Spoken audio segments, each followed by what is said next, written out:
change that 0% win rate. Okay. Vexana, like, okay, well, here's one thing. If they had to, you now have the Eternal Guard, little jump up. Yeah. You also got an AOG. Yeah. I want to switch seats with Midnight and just ask him, what is worse, Lunox or Vexana? Yeah. So let's switch. Let's switch. Okay, Okay, they're switching. They're switching. we're switching. Lunox or Vexana, Mr. Midnight? None. What is worse? What is worse? Worse is Lunox for sure. Okay. Like, what are you asking me? Worst mage to pick? You might as well pick something else. I would have preferred the Eve, honestly. Yeah. Guys, I think let's switch back Smartmega again. knows. Yeah. Okay, last. Before you switch back. Before I switch back to play-by-play, I would have preferred Gord, honestly. Okay. I'll be there. I'll be there. All right, we're switching back. We're switching back. You guys switch back. I'll take us in. It's game 3 ahead of us. The crowd is ready. MPL Philippines Arena doesn't know either which one it's going to be because neither do we. Going into game 3, will it be Smartmega or ahead of them, Aurora? But wait, we're going to need a little bit longer because I think they're also wondering.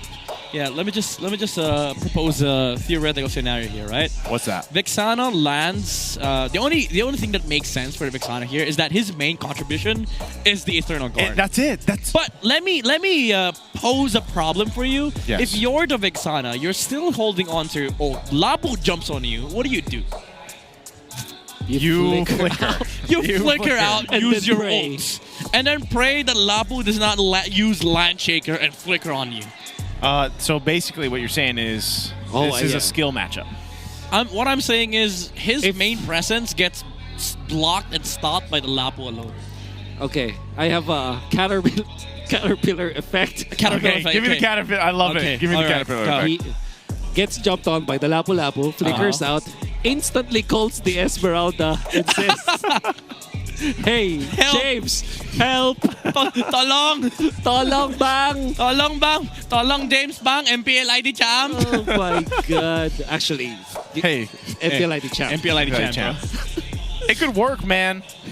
So here's the thing. Like, I love the copium here. all right. I'm coping because it's a non-meta hero pick. Yes. Okay. The Esmeralda has to do a lot of work against the Lapu. That's the thing. Because if Edward gets a good game here, he shuts off at least 3 heroes in this game. He shuts off the Hayabusa, he shuts off the Vexana, and he shuts off the Granger. See if you can do it. I mean, early on.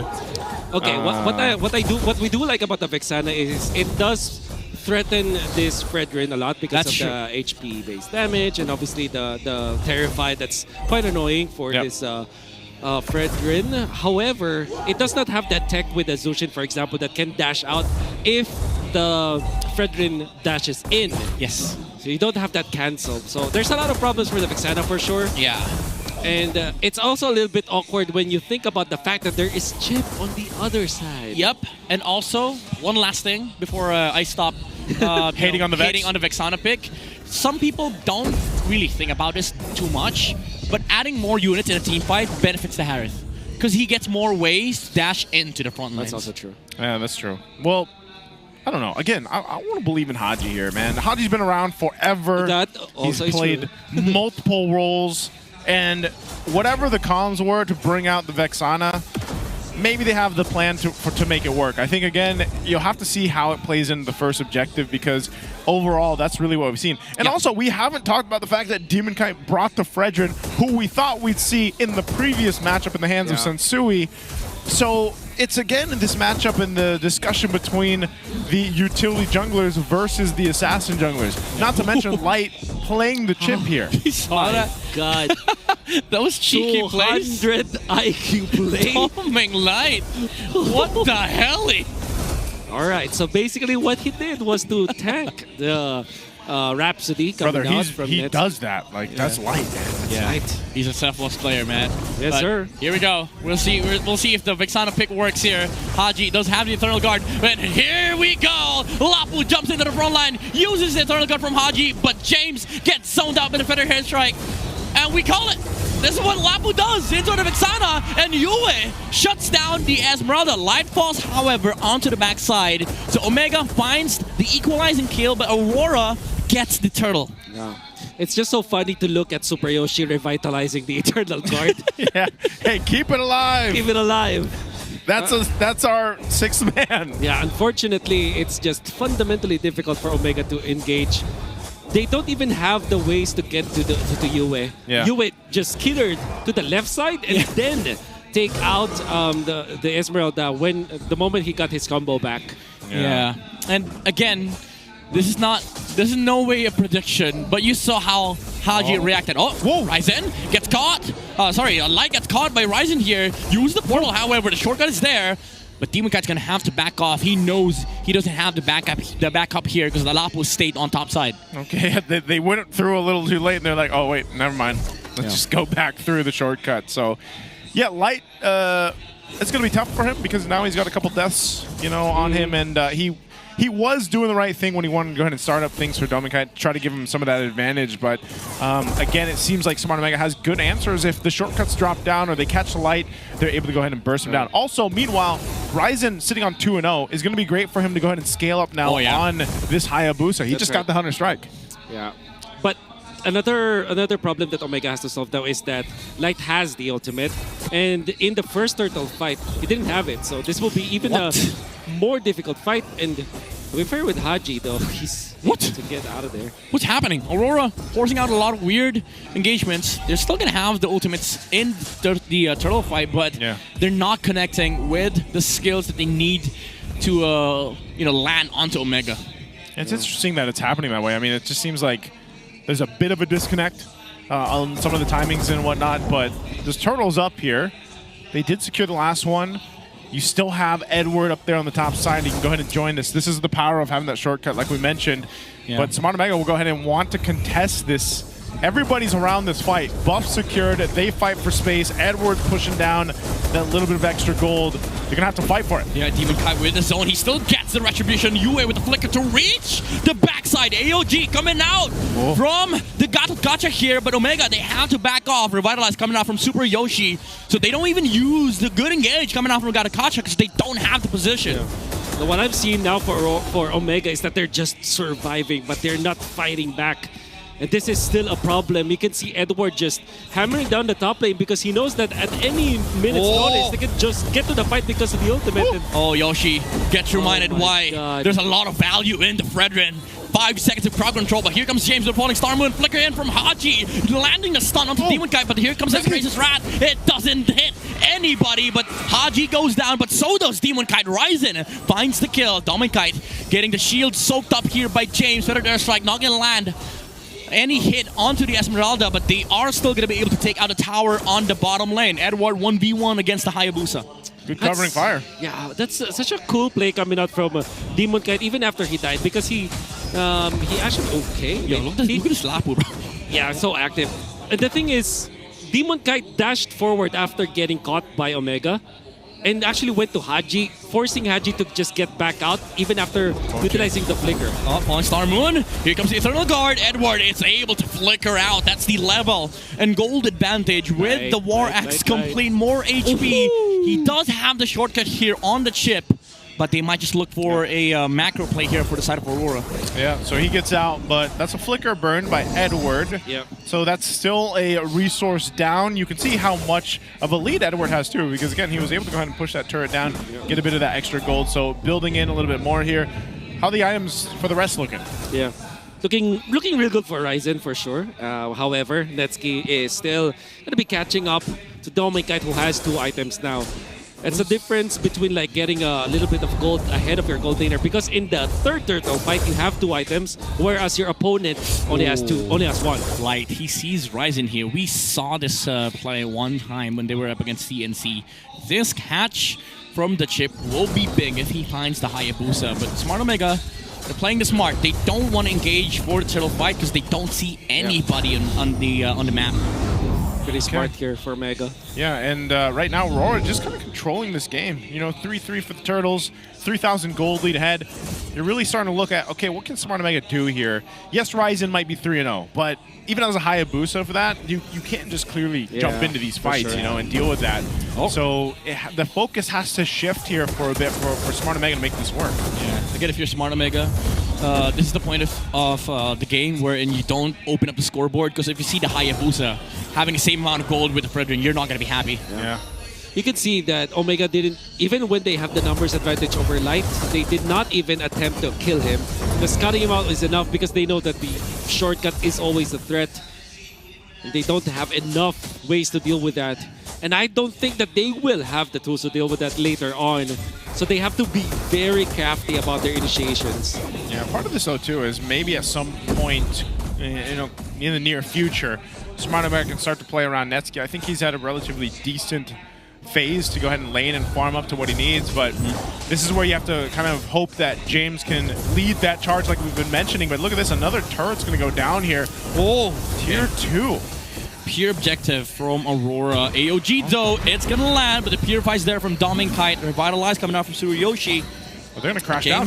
James and Ryzen going for the sandwich play. Shadow does not land onto anybody. Here comes a shortcut though.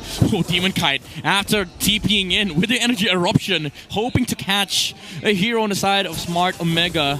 There's 9 heroes here in the middle lane. About to be 10.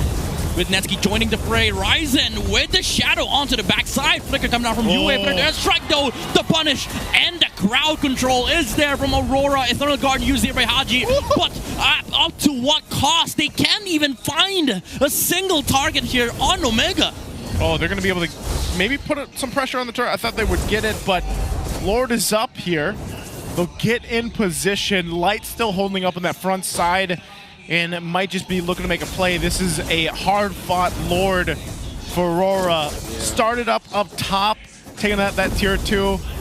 Responded to a possible sandwich play from Smart Omega. Came in with a shortcut, made pressure in the mid, and then eventually led to them getting and securing this first Lord. Difficult to play up against Rora if your draft is not as perfect as theirs is.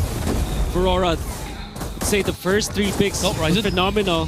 Shadow Can he kill? take a kill on Edward? Oh, what a flicker. Twice now, but they know he doesn't have shadows, but it's just Yue sniping the Hayabusa. James with a charge on the Falling Star Moon, not going to catch Yue on the bushes. Yue has rapid boots. That's why he wasn't able to catch up. Crazy rapid boots. It's very man. fast-moving Farsa here. Oh, are you sure? You sure? The shortcut on the chip, he's holding onto it. They weren't even sure inside of Omega. Trigger finger, man. I think that Omega will just have to rely on their super duper late game when Haji has like good cooldown reduction, can just output that ultimate almost all the time, use it for defense. Because to be fair, Omega does have good defense. Yeah, they'll hold on to that Lord. So they'll hold on to the Holy Shield up top, but they are going to lose the tier 1 and 2 now in the mid. And that might be all Rora gets here.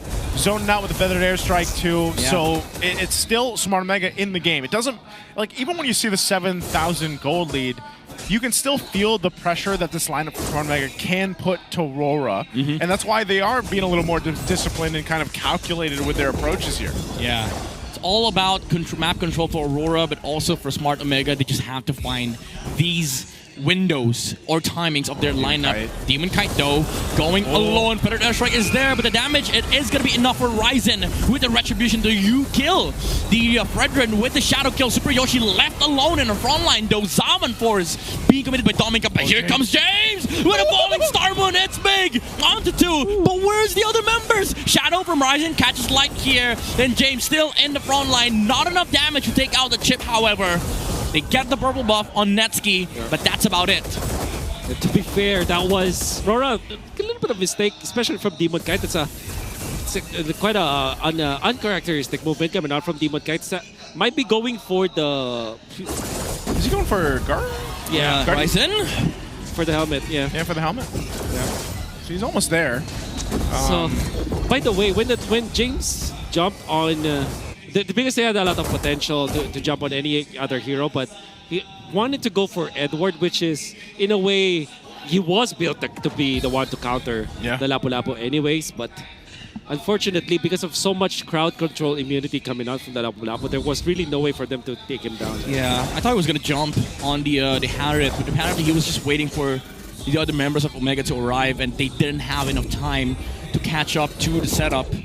So now they are going to have to fight the Lord Dance against Aurora. They start the slow push on the top side with the Esmeralda. So they will have the chance to finish the setup, but Aurora might just blitz this. Yeah, they clearly can. I mean, Light's giving the information. Does Light die here? He gets shadow killed. Okay, yeah. He doesn't want to use the shortcuts. Worth it for the Lord, though. So Aurora will get the Lord. 20 seconds for Light to be up, 25 seconds for him to be up. He'll be back in time for this push. Man, these macro decisions from Aurora has been phenomenal today. Yeah. Now Omega has to muster their strength on the defense. With this Granger, this Vexana, they have to be crisp because Light still has that flicker and that ultimate. So access to the backlines is going to be there for Rora. Okay, so they'll clear up, grab their buffs, kind of reset here. And with this Lord pushing in, honestly, they can still clear this out. Smart Omega can still hold on to the base turrets too. It depends how Aurora plays this, or if they decide to go ahead and pressure this in. Best thing they have too is a feathered airstrike to push them off of a turret, and maybe they just end up getting some of these base turrets down. So for Smart Omega, they're going to go ahead and start this defense, clear out the waves that they can, Lord up in the mid. So wave clear is good. Yeah. And that's why we see Rora trying to choose their battles here. James off on this backside. He might Falling Star Moon into the back line. All right then. He catches the Harriet, but the Purify is there. And Ultimate's gone with the Retribution as well, but they do defend the middle lane. James has been controlling the wave so well, but this is a concealed play. Feathered Airstrike onto Netsky. He's able to dodge the third hit from the Feathered Airstrike, but Super Yoshi in the front line. The front line is not going to be enough. Even the AOG does not come out from the Gato Kacha. James in the front line still managing the wave. The stun from Edward lands. They don't have the damage to take the Esmeralda out, so they do take the tower on top lane with Super Yoshi. But Omega, they still can't defend mid. They might be able to get more here. They at least want this mid turret. It's a couple hits away. Smart to wait on the defense. Feather strike deletes the Esmeralda. Dominkite goes in with his Zaman Force. They don't have the minion wave, however. Ryzen is going to miss the Shadow Kill. It's still going to be able to use the ultimate though. But again, no damage whatsoever from the Hayabusa. Well, two bodies to defend their mid lane turret. They are successful in doing so, but top lane wasn't there. James also did his best to kind of attract the attention of both the Rora and the minion waves, but it's not going to be enough. There's just so much lead that Rora has built. Yeah, he knows he's dead too. Like he didn't even flicker out for the Esmeralda. Yeah. Do they get this? There's the stun. Eternal Guard's going to be dropped down. They hold on to this turret still. Yeah, good defense. Good usage of the ult as well from Haji, but that's a long cooldown ult from the Vexana, and there's another layer of minion wave coming in the mid lane. Did you see how quickly Aurora dealt with the Eternal Guard? Yeah, it was pretty much gone. So quick. It's literally sole purpose is just that knockup. Yeah. Like at this point, it's the knockup, and then hopefully it allows Super Yoshi to go ahead and jump on in, or James, or someone. That's basically its purpose, and that's why we were, Midnight was so passionate about his disdain for the Vexana pick, because eventually you get to a point in the game where that's the sole purpose. You're just there with your Eternal Guard to drop it down. At some point you gotta be realistic. Like even though we want a lot of gourds, a lot of lings in the meta, unfortunately, it just doesn't work. That's Smart Omega. They're feeling the pain here right now. Haji is a walking crowd control, but I don't think that's enough for Smart Omega to deal with Rora right now, especially with the Lord Blitz that is happening in front of James. The Hayabusa is so far away. They're even going to delay this because they see Edward setting up the slow push on the bot side. Somebody has to react to this, and when James leaves, Rora just blitzes the Lord. Light is up top. Gotta be careful. They had no choice, man. They had to go respond to that. Oh, Edward? Ryzen? Okay, he used the Shadow Kill, but Edward tanky enough. Light was also another plan. He had a plan B in mind if he had to. So the bases are covered. Rora now will go ahead and march towards the base once again with this Lord. We've seen great defense and clear from Smart Omega. Can they do it again here at the 17-minute mark? Very hard, honestly. Yeah. Especially because of the way that this lineup is built from the side of Rora. They always will have a win condition any stage of the game. Yeah, right now. Look at the damage coming out from Dominkite. However, Nesky pulling his own leg. Edward jumps in with an airstrike from Yue, zones out the other members of Smart Omega. Dominkite dashes in. Lord is marching in front of the base of the Barangay Aurora. They're smelling the wind. Zaman Force being laid on by Dominkite, but Super Yoshi holding on to the Unbreakable, the testing the push from Aurora. They're gonna have to wait for round 2. Ryzen finds the shadow, but Yue gets out with the flicker. AOG coming out from Super Yoshi. Here comes the layer of stun from Smart Omega. Revitalize being sustained for Super Yoshi, but the jump from Edward and Demon Kite is gonna be repelled here by Omega with the flicker out. Here comes Demon Kite, unleashing the Harris Go lane for Aurora, and they take down Ryzen. Well, Smart Omega's still in the game, though. Even after that, it's only Ryzen that falls. Now Rora on the retreat after getting all the base turrets down. Wow, that was such a beautiful maneuver coming out from Dominic Kite, making sure that he is taking advantage of all the farm that he got all throughout this game. And even when it wasn't a finish coming out from Aurora, they have taken out everything that Omega has. And although there will come a time where Omega will have some fighting chance because of the items, their big disadvantage here is that there are no more outer turrets available for Omega. Yeah, they'll find themselves here just kind of waiting. I'm assuming Aurora really can't do much from this. They'll take the resources from Smart Omega. They still have 45 seconds for that Lord to come up. That's going to be a much tougher one to take. So even so, there's probably a potential for Smart Omega still to try to contest it, like try to do that. But the problem is, again, with the chip on your lineup for Rora, they can find an off angle if they want to. They can find an opportunity to do what they want to across the map, especially with an exposed base from Smart Omega. Yeah, it feels like there's a Moskov in this game too. Yeah. Like Smart Omega, they're not happy with the current setup right now. They can't even deal with the split push, because what are they going to do? Send 2-3 heroes to the Lapu Lapu lane, and then Rora just decides to go for the the blitz on the Lord. Best case scenario, they do that, but they have to kill this Lapu. Is this the opening? Right here. This is the opening. AOG! Oh! Bravest fighter! Perfect timing from Edward, and now they just blitz the Lord. They choose the wrong option for Smart Omega. Oh, man. Smart Omega wanted to go and make a play, and it just backfired. What? Rora will get the Lord, and now they get ready to go ahead and march into this base of Smart Omega. Great play there. Even Light came to potentially help him if he had to. Edward is cracked. That is such a beautiful play coming out from Edward. Instead of choosing to go back, go upwards, go to the right, no, he went to the left side, where it is the perfect way for him to jump in.